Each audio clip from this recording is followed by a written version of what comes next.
bulan Ramadan Allah berikan kesempatan untuk riyadhah, untuk latihan. Sebulan penuh kita mengendalikan nafsu, kita tentukan apa yang harus kita lakukan, ibadah siang dan malam kita khusyuk. 1 bulan Ramadan kita latihan. Lepas Ramadan tak ada perubahan, berarti latihannya sia-sia. Untuk itu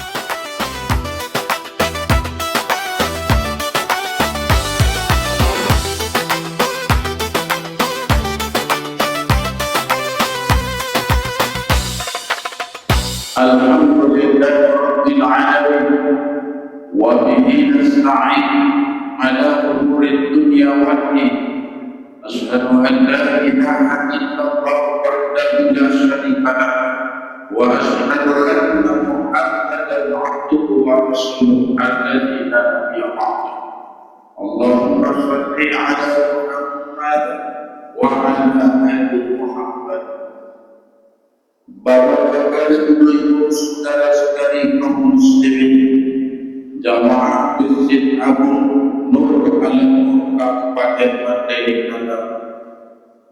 Di siang hari ini kita diberi nikmat oleh Allah, di mana nikmat ini tidak diberikan kepada seluruh makhluknya yang lain. Mau rukuk dan sujud di hadapan Sang Pencipta adalah nikmat terbesar yang kita terima. Dilengkapi dengan sholat sunat ba'diyah, dan kita iktikaf sebentar sekitar 15 atau 20 menit, baru kita melakukan aktivitas masing-masing. Dan insya Allah ceramah zuhur ini akan disampaikan oleh Ustaz Henry Hasan MC dari Pondok Pajabulan. Bapak Ibu sekalian, semangat di bulan Ramadan ini kan luar biasa. Pagi-pagi ibu-ibu sudah masak, jam 2, jam 3 mereka sudah pada bangun. Bapak-bapaknya jam 4 juga sudah siap-siap. Anak-anak walaupun mereka anak baru tidur, tapi cepat bangun untuk apa? Makan sahur. Sebelum azan subuh kita sudah berombongan, beramai-ramai laksana orang yang mau melaksanakan ibadah haji, atau seperti orang yang ingin melaksanakan ibadah Jumat atau sholat hari raya, beramai-ramai kita ke masjid, ke rumah Allah. Kampung-kampung, desa-desa di bulan Ramadan itu terasa indah. Itulah semangat di bulan Ramadan. Ibadah secara pribadi kita juga sama. Malam kita tarawih dan witir, tadarus Al-Quran, siangnya kita puasa, walaupun aktivitas kita berat, tapi ibadah itu harus tetap kita jaga dengan baik dan benar. Spirit ini merupakan spirit yang luar biasa di bulan Ramadan. Tapi yang harus kita ingat adalah jangan hanya fokus pada bulan Ramadan. Inilah yang harus kita ingat, jangan jadi hamba Ramadan, tapi jadilah hamba-hamba Tuhan yang kamu sembah di bulan Ramadan adalah Tuhan yang sama setelah Ramadan itu berakhir. Allah yang kita sembah dalam setiap sholat dan ibadah kita sepanjang Ramadan, Allah itu juga lah di bulan-bulan yang lain. Maksudnya Ramadan ini kan adalah latihan, main di sholat. Tinjaunya luar biasa karena latihan setiap hari siang dan malam. Kalau sudah latihan berbulan-bulan, tinju episode tidak kunjung ada perubahan, maka latihannya sia-sia. Para pemain bola, misalnya Messi, sepak bolanya makin hebat karena tiap hari dia latihan, setiap saat dia latihan. Nah, kita umat Islam setiap tahun kita latihan. Di bulan Ramadan Allah berikan kesempatan untuk riyadhah, untuk latihan. Sebulan penuh kita mengendalikan nafsu, kita tentukan apa yang harus kita lakukan, ibadah siang dan malam kita khusyuk. 1 bulan Ramadan kita latihan. Lepas Ramadan tak ada perubahan, berarti latihannya sia-sia.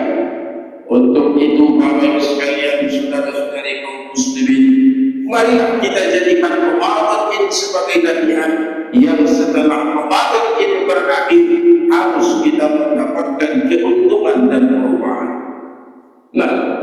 dari Ramadan ini Pak Ustaz, apa yang harus kita lakukan? Atau hadiah apa yang akan kita dapat? Dalam kesempatan ini menyebarkan disampaikan ada 3 latihan di bulan Ramadan ini yang harus kita dapatkan. Lepas Ramadan itu harus kita dapatkan hadiah dari 3 latihan ini atau meningkatnya ibadah-ibadah kita. Pertama ada namanya kesalehan individual, kesalehan pribadi. Hubungan kita kepada Allah tidak boleh diintervensi oleh orang lain. Jangan ada di situ hak-hak orang lain itu adalah hak dari Allah, hak seorang hamba dengan Tuhannya. Kita berkomunikasi. Orang yang sholat tidak ada kaitan dengan orang lain. Dia mau sholat atau tidak, apakah kita dapat dosa? Ya tidak. Apakah dengan dia mengerjakan sholat siang dan malam kita mendapat pahala? Dia tidak ada urusan. Apakah kalau dia meninggalkan sholat seumur dia hidup sampai dia mati, apakah tidak berdosa? Tidak ada masalah. Kenapa? Itu amalun min Allah. Hubungan masing-masing dengan Allah disebut dengan kesalehan individual. Kita sholat tak ada kaitan dengan orang lain. Kita bayar zakat tidak ada urusan dengan orang lain. Karena harta sendiri yang disedekahkan, yang dizakatkan. Kita berpuasa tidak ada urusan dengan orang lain. Kita tidak sholat, orang tidak akan rugi. Tidak bayar zakat, orang tidak akan miskin. Kita tidak puasa, orang tidak akan jatuh harga diri dan martabatnya. Urusan dengan Allah dunia akhirat harus kau bertanggung jawabkan. Nah, di bulan Ramadan ini kan kita lagi hablum minallah, kita ini kan dilatih setiap saat. Kalau puasa bisa kita akal-akal. Pokoknya ada orang rajin sholat, nggak ada orang udah biasa-biasa. Kalau zakat ini masih bisa diakal-akal. Kenapa? Karena zakat ini kan tidak harus tampak di hadapan orang, pokoknya populerkan. Tapi kalau urusan puasa, ini adalah ibadah yang Allah langsung akan membalasnya. Kalau kita mau berbohong, orang lain tidak akan percaya. Kalau kita mau jujur, orang bisa jadi percaya. Kenapa? Karena puasa ini kan tak ada bukti, tak ada action. Coba lihat, lihat anak-anak kita di rumah. Siapa yang puasa, siapa yang tidak. Kadang-kadang yang berpuasa lebih lepas daripada yang puasa. Kalau kita jadikan ukuran kekuatan sebagai tanda orang berpuasa, banyak orang yang tidak puasa, atau justru sebaliknya yang tidak puasa lebih lepas daripada orang yang berpuasa. Nah, ibadah-ibadah itu semua termasuklah puasa adalah ibadah yang betul-betul hablum minallah. Kita dilatih, kita ditempa agar bisa berbuat ikhlas. Kalau mau tipu orang akan mudah. Pokoknya pengakuan kita puasa buat status di jejaring sosial. Alhamdulillah puasa hari ini walaupun panas terik masih bertahan, padahal kagak puasa. Keluar rumah buat agar lebih sedikit, jalan agak sempoyongan, datang angin miring ke kanan, datang angin buat miring ke kiri, lampu berkering, muka buat agak pucat. Orang percaya tidak puasa, padahal tidak. Tapi Allah Maha tahu. Maka untuk itu bapak-bapak, saudara-saudara, selepas Ramadan kita diharapkan mendapatkan ibadah seperti ini. Hablum minallah, kita makin luar biasa. Kesalehan individual dilatih dan ditempa sepanjang Ramadan. Kita kan kalau di siang hari Ramadan puasa, lengkap sholat waktunya kita jaga. Lalu nanti kita tarawih dan witir lengkap dengan tadarus dan zikirnya. Inilah ibadah kita, rutinitas kita setiap hari Ramadan siang dan malam. Harusnya selepas Ramadan juga sama. Ketika kita punya kesempatan puasa sunat Senin dan Kamis, maka berpuasalah. Dan insya Allah menurut bocoran informasi dari pengurus PKM Masjid Agung Nur Al-Nur yang terbagi atau yang sudah dikukuhkan ini, ke depan akan direncanakan harus ada buka bersama Senin dan Kamis. Bagi siapa yang puasa Senin dan Kamis kumpul di Masjid Agung agar kita bisa menciptakan kembali nuansa Ramadan di lain bulan Ramadan.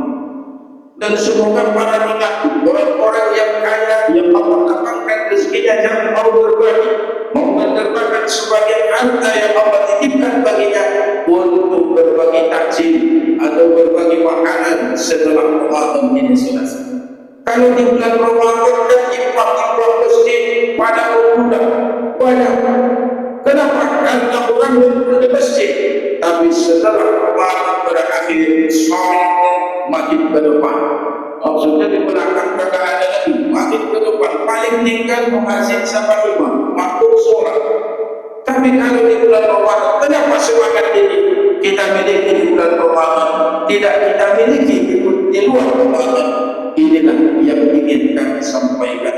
Hablum minallah, kesalehan individual tidak ada kaitan dengan masa dan waktu, tidak ada kaitan dengan orang lain. Kesalehan individual itu murni kecintaan kita terhadap Allah Subhanahu wa Ta'ala. Dan latihannya selama Ramadan kita dilatih untuk kesalehan individual. Lalu yang kedua, ada kesalehan yang disebut dengan kesalehan sosial. Hubunganmu dengan manusia atau hubungan manusia dengan manusia yang lain, hubungan manusia dengan alam, hubungan manusia dengan makhluk lain yang sering kita kenal dengan hablum minannas. Kita dititipi Allah badan, maka janganlah badan itu disebut dengan kesalehan individual. Allah menitipkanmu anak, istri atau suami, orang tua atau kerabat, maka itu adalah hablum minannas, kesalehan sosial. Jangan sampai kita tutup mata dan telinga, padahal ada saudara-saudara kita yang miskin, ada anak yatim yang membutuhkan uluran tangan kita. Hakikat puasa ini kan adalah membentuk manusia yang beriman dan bertakwa. Intinya pengendalian diri agar kita terhindar dari sifat-sifat tercela, membentuk loyalitas yang tinggi dan keberkahan sosial yang mantap. Kalau ada umum kekayaan menjulang tinggi, jangan lupa di sana ada anak-anak yatim, janda-janda tua, orang-orang jompo yang tidak mampu, yang hak itu harus kita berikan kepada mereka. Bulan ini penuh rahmat dan kesejahteraan. Semoga Allah memberi kita atas usaha dan upaya yang kita lakukan. Bapak-bapak, saudara-saudara yang dirahmati Allah, ada orang lebih sering memuaskan nafsunya atau keinginan sendiri dengan mempercantik upahnya, padahal upahnya sudah bolak-balik direnovasi. Ini sudah hari yang keempat kalinya dia merenovasi hanya untuk perbedaan railing jendela dan pintunya. Sementara ada saudaranya seayah dan seibu yang sudah cari makan, yang sudah dilanda penyakit, anak-anak yang menjadi tanggungannya, sulit ekonomi mereka, payah mereka untuk berbuka dan sahur, namun kita menutup mata dan telinga hanya untuk memuaskan hasrat kita agar rumah kita bagus, agar kendaraan kita bagus. Kalau beli kendaraan tidak masalah, ini hanya untuk memoles rumahnya agar kita tampak indah dan cantik. Sementara saudaranya satu ayat di situ sulit makan, anak-anaknya di situ tidak sekolah karena tidak ada biaya. Kita menutup mata dan telinga seperti apa kata Allah? Fawailil musallin, percuma dia sholat. Kalaupun dia sholat kata Allah, apa zinahu an sholatihim ini sholat orang yang lain, pikirannya pasti tak kemana-mana sepanjang sholat. Atau alladzina hum yura'un, waktu sholat itu dia pamer. Kebetulan Masjid Agung orang lagi ramai tunjukkan dia ahli ibadah, nampak di hadapan manusia dia lagi sholat, tapi awalul binannas dia minus kesalehan sosial yang Allah tidak memisahkan dua hal ini. Hablum minallah dan hablum minan nas harus berjalan seiring. Tidak bisa kita pisahkan. Ibarat dua sisi mata uang, dia dua tambah, tapi dengan bersama. Satu bagi uang itu tidak berlaku. Kalau hablum minallah kita bangun, kita lupakan hablum minan nas, itu sia-sia. Hablum minan nas kesalehan sosial kita jaga, tapi ibadah ritual kepada Allah tidak diampuni, maka itu juga pekerjaan yang tidak bermanfaat.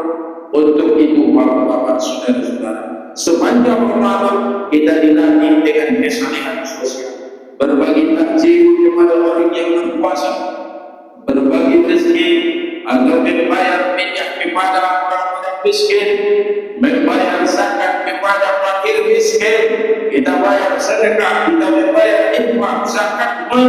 Ini semua latihan di bulan Ramadan, dan diharapkan setelah Ramadan ini berakhir kita harus tetap membiasakannya. Karena Allah yang kita sembah di bulan Ramadan adalah Allah yang sama di bulan Ramadan. Uang yang kita bagikan di jalan Allah, Allah juga sama ketika Ramadan itu berakhir. Jangan hanya punya semangat di bulan Ramadan. Inilah yang kami pesankan. Jangan jadi hamba Ramadan, jadilah hamba Allah Subhanahu. Lalu ada yang ketiga dan yang terakhir, bapak-bapak, saudara-saudara, ada namanya kesalehan gaya hidup atau lifestyle. Kadang-kadang kita lebih sering di bulan Ramadan berpakaian Islam, pakai peci, pakai lobe, yang ibu-ibu pakai gamis, pakai hijab syar'i. Kenapa bulan Ramadan? Kita berangkat kerja ke kantor pakai lobe, pakai peci, pakai kopiah, dan juga bajunya bangsanya Islam, paling tidak pakai baju koko, pakai baju kemeja, atau pakai atribut Islam. Kenapa? Ramadan itu membawa orang dalam suasana Islam. Gaya hidup kita seolah-olah menjadi Islami sepanjang Ramadan. Tapi yang harus kita ingat, bapak-bapak, saudara-saudara, jangan juga setelah Ramadan berakhir baju gamis ini disimpan, baju koko simpan di lemari sampai jumpa orang berikutnya. Baju robe dan kopiah digantungkan, disimpan, lalu selamat jumpa sampai jumpa di rumah orang berikutnya. Ini pemahaman yang sangat dan gaya hidup kita dari segi berpenampilan, pakaian, cara makan, cara bergaul dan bermasyarakat telah diatur oleh agama. Namun latihan sepanjang Ramadan kita akan masak pola misal agak kebanyakan bagi sama ciret tetangga, itu kesalehan sosial. Namun dari segi berkata-kata kita menjaga omongan. Kenapa? Lagi puasa, itu kesalehan gaya hidup. Gaya hidup kita yang sempurna, omongan dan kasar berubah menjadi baik. Yang semula pergaulan yang tidak baik, mencari orang-orang saleh dan orang baik. Kita akan kumpulnya kalau di bulan Ramadan sesama puasa. Kalau orang yang tak puasa ada di sudut sana, kita tidak mau dekati. Ada di pojokan sana orang lagi tak puasa, kita mau samperin. Kenapa? Kita lagi puasa. Harusnya di luar Ramadan juga sama. Kita cari kawan, karib, kerabat, atau orang-orang yang bisa memberikan warna positif dalam kehidupan kita. Allah yang sama di bulan Ramadan kita sembah, juga Allah yang sama di bulan Ramadan yang kita temui. Maka tiga kesalehan inilah yang bisa kami sampaikan kepada bapak, saudara-saudara, di Masjid Agung pada zuhur ini. Dalam ibadah Ramadan kita begitu semangat beribadah, dan jadikanlah Ramadan ini sebagai spirit, sebagai semangat, atau sebagai latihan menuju sebulan yang akan datang. Dan kita minimal mendapatkan 3 pelatihan di bulan Ramadan ini. Pertama, kesalehan individual, bangunlah hubungan dengan Allah, hablum minallah. Kedua, latihan kesalehan sosial, berbagi kepada sesama. Karena tidak ada artinya hubungan dengan Allah dibangun sementara hubungan dengan sesama dilupakan. Lalu ada yang ketika latihan kita di bulan Ramadan, kesalahan gaya hidup dengan berpenampilan menutup aurat, dengan bergaul berkata-kata yang baik, berjiran bertetangga, mari kita ciptakan nuansa Islami.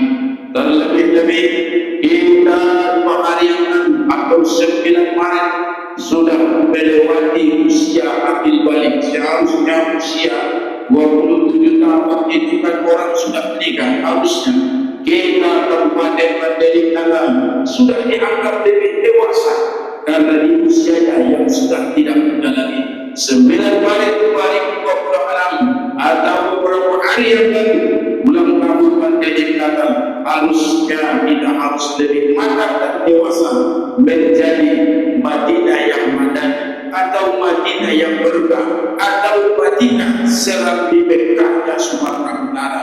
Itu harus dibuktikan dalam bukti nyata. Habalan menambah kita jaga, habalan menetas kita jaga, gaya hidup kita ciptakan secara asli. Demikian yang bisa kami sampaikan, dan ceramah ini bisa Bapak Ibu saudara-saudari sekalian ulang kembali di jejaring sosial atau di YouTube. Silakan pencarian Edi Hasan NZ Official. Semoga ceramah ini bisa menambah wawasan dan keilmuan kita. Wa akhiru da'wana alhamdulillahi rabbil alamin. Nasrul minallah wa fathun qarib. Wallahul muwaffiq ila aqwamit